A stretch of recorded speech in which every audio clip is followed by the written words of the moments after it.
Ingvar, til hamingju með sigurinn og bara að vera að fara að mæta þessu liði aftur í úrslitakeppninni. Hvað fannst þið gera samt vitlaust í fyrri hálfleik?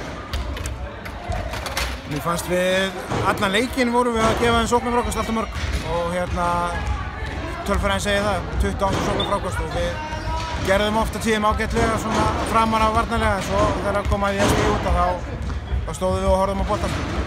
Það skora 35 stig eftir sóknarfrákast.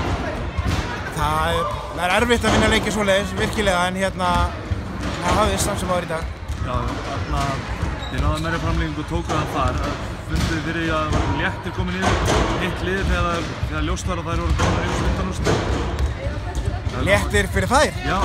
Nei, þær spiluðu af fulla krafti til þess að vinna þennan leik, þannig að ég meina, fyrirfram var mjög líklegt að þessi lið myndu mætast í fyrstu umferð, þannig að ég held að bæði lið hafi viljað setja smá stimpil fyrir þá viðureign og bara sáttur að þrátt fyrir að við höfum spilað frekar illa að hafa náð því. Já, er eitthvað eitt svona sem þú getur bent á sem þú vilt að þið gerir betur í næsta leik svona til þess að hafa þetta öruggara næst? Ég meina við þurfum að stíga betur, það verður nummer 1, 2 og 3 og halda þeim frá því að skora á 4.